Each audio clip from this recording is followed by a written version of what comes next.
Am I the asshole for not showing up to the birthday party that my husband planned for me? So, my husband is a jokester and a prankster. He has a habit of pulling pranks, especially on my birthdays. He judges my reactions as overreactions, and says I should loosen up and be extra happy because he thinks he's making my birthdays extra funny. But it actually upset me and put me in a positron where I get laughed at and recorded by his family. He planned for my 26th birthday this past week, which was held at a restaurant. I told him I wouldn't go if he was going to pull one of those pranks he's famous for because it's a public place and I did not want to be publicly humiliated. He swore on his mom, on the Bible, promised me and brought 2 witnesses. Wrote an agreement stating he'd pay money if he pulled a prank. I believed him and said that I'd go. I had to cancel with my parents who wanted to celebrate at their house. The day of my birthday, I got a text from one of his friend's wives telling me she heard him tell her husband about the prank he was going to pull on me at the restaurant. I was stunned as she detailed what the plan was going to be. I felt so upset and anxious. He already went ahead and got to the restaurant to make sure all was set. I ended up deciding to not go. He started calling then texting asking where I was and say JNG the party was going to start without me. I turned my phone off and went to my parents' house and had a small party there. I went home at 7 p.m. and found my husband there fuming at me. He lashed out asking why on hell did I not show up to the party after he put money, time and effort in it. I told him why and he called his friend's wife a liar and reminded me of all THD promises he made and accused me of not trusting his word. I said I couldn't take the chance and risk in having him basically ruin another birthday of mine. We had a huge argument, then he started giving the cold shoulder, while pointing out how I embarrassed him and wasted his time and money by not showing up.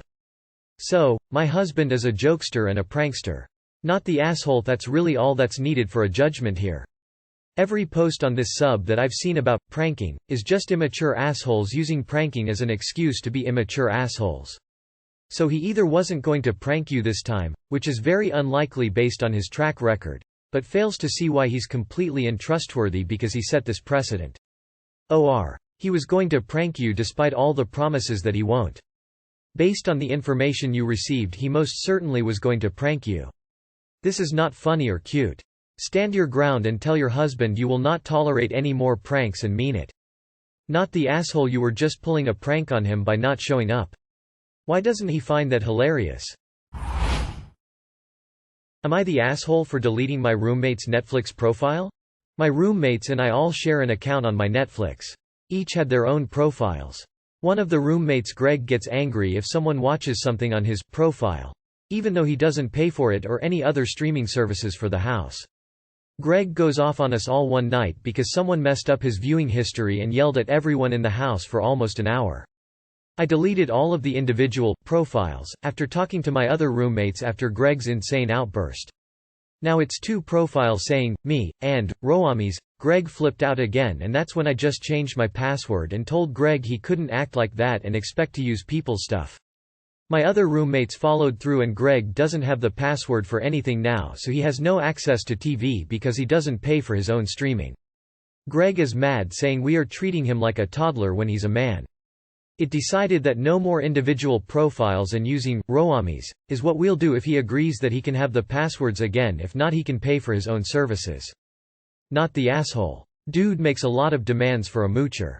Not the asshole. You are treating the man like a toddler because he is acting like a toddler. If he's not a toddler, but a man, he should for one act like it and also pay for his things. I wouldn't let him back on your account unless he pays you a fair share. And a basic account for himself would not cost the world either. Also, his tantrum was totally unnecessary since you can easily remove stuff from your viewing history in account settings. Not the asshole.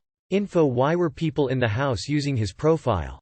He's the asshole for ranting for an hour in any case, especially because he's mooching. But it also seems really easy to just not use others' profile. Was there a valid reason it was used, or were your roommates purposely pestering him? Am I the asshole for not letting my niece try on my engagement ring? My fiancé's sister and her husband came over for dinner last night. They have a 5-year-old daughter, Emily. Some background. Emily is a very curious girl and loves to play and explore, and she really loves playing dress-up. I have a pretty nice shoe collection that I showed Emily one of the first times she came over. Since then, I have let Emily borrow many items of my clothing to try on for fun and put on fashion shows with.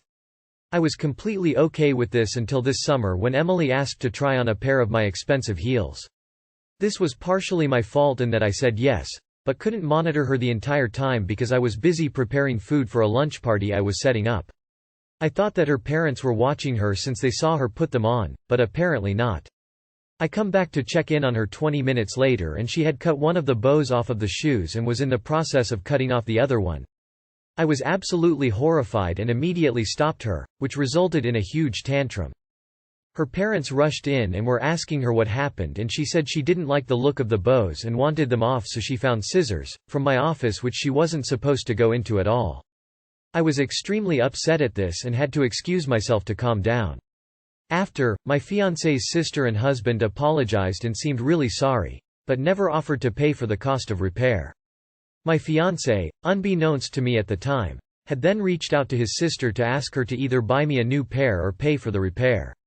After a week, I got a random text from his sister asking me if I'd like them to pay for the cost of repair. I declined because it sounded like she was forced to send the text. Fast forward to last night. It's their family's first time seeing us after the engagement, which happened 3 weeks ago, yay. It was Emily's first time seeing the ring, so she kept asking me to show her and I did multiple times. After dinner, we were all sitting on the couch and Emily asked to see the ring again, except this time she asked if she could try it on. I was expecting my fiancé's sister to intervene immediately and tell her that isn't appropriate, but she said nothing and just laughed.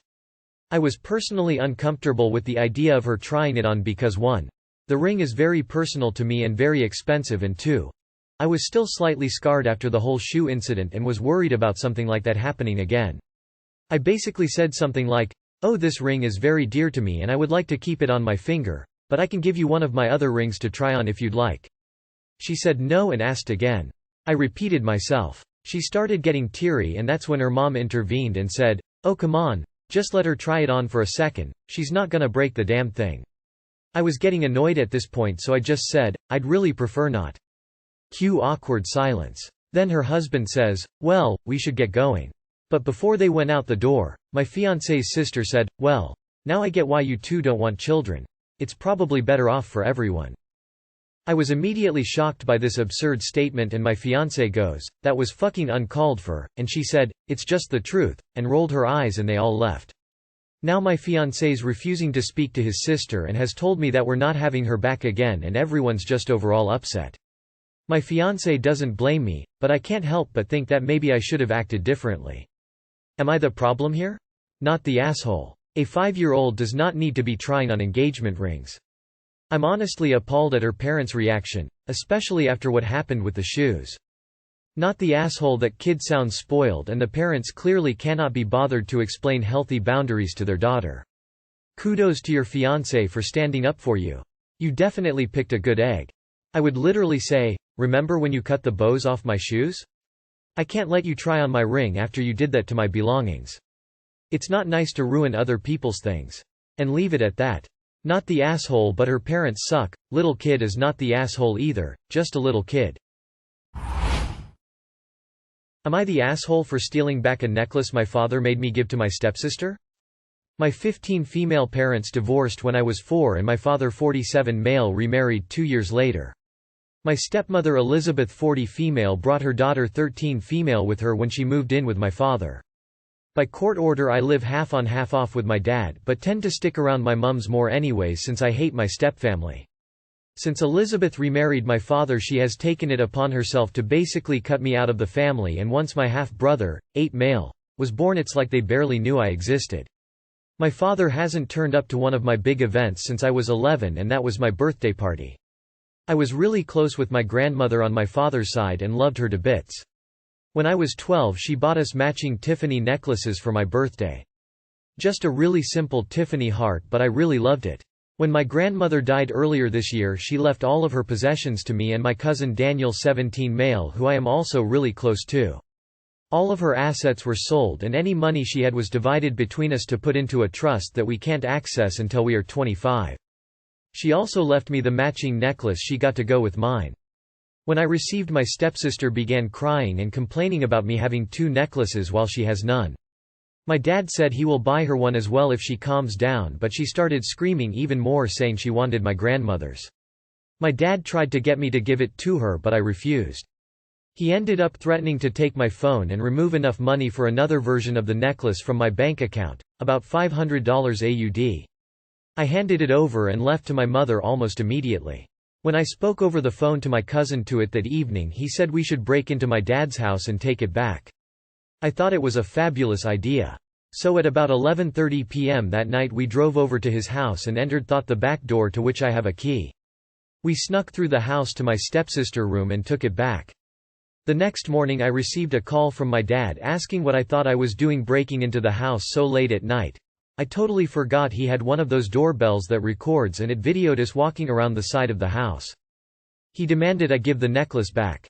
I told him that all he does is treat me like shit and I won't be returning to his house anytime soon, and that he better drop all the fuss over a necklace that is mine. I haven't spoken to him since, but I have received some few tastefully worded texts from my stepmother family about how upset I made my stepsister. Also, my father has been blowing up his sister's phone, Daniel's mother, say what a bad job she did raising him and other bad stuff like that. I asked my mum what she thinks, but she thinks it was my right to take the necklace back, but maybe breaking into my father's house at night was a bit rash. I don't think I was wrong at all, but I wanted to ask. So I am wondering if I may be the asshole in this situation? Edit 1. Some people are wondering about my half-brother and why my grandma's children didn't receive anything. My dad was cut out of my grandma's will years ago, and my grandmother never actually met my half-brother. They had no connection, so he wasn't written into the will. My mother is the one who holds access to the trust until I'm legal. My dad only has access to my bank account. My aunt and grandmother got along fine, and my grandma did leave material things to my aunt, like the rest of her jewelry, which was a lot and would be worth thousands. Most of it was also stuff my aunt's dad gave my grandma before they divorced in 2007 and he died in 2015, and other belongings inside her house. My aunt is only my dad's half-sister, and she received all of her father's assets and money when he died. My grandma made us that age when my cousin and I can access the trust because she wanted us to use it on adult purchases like houses once we were through uni and starting up properly in the world. She didn't want us to have access to it to prevent us blowing through it partying or buying unnecessary things while we are young. Edit 2. My stepsister lives full-time with my dad since hers is a deadbeat, and they weren't too bad until my half-brother was born. That was when they began doing more family things without me there. I would have been chill with being left out on my off weeks, as that the time for my mum and me, but then it also started happening when I was there as well. For example, they'd all go see a movie but leave me at home because they didn't think I'd enjoy the film. When they were only dating and for the first year of their marriage, it was a pretty typical divorced family situation. I get them bonding more together as they are around each other 24/7, but when I was at my dad's, I think he should have put more effort in to include me into their little family. This is the first time he's done something this crazy and threatened to take my things. Normally my dad would just buy her the stuff she wants, not take my stuff to give her. He did used to let her take my babysitting money from my piggy bank when I was younger to buy snacks at the canteen though, but that the worst thing until this he's done regarding my personal possessions. If you have any additional questions, feel free to message me and I'll try to answer them. Thanks. Not the asshole. You didn't break in as it's your residence 50% of the time. You didn't steal as it was your own possession, and you didn't do anything wrong. I hope you don't have to go back to your dad's anytime soon. You're old enough to tell a judge you want your mum to have 100% custody if that's what you'd like. Not the asshole. But your dad is for threatening to steal from you if you didn't hand it over. Can you remove your dad from your bank account or open a new one and move your money over and have your mom's name on the account rather than your dad's? He had no business doing that. And you had every reason to right the wrong done to you.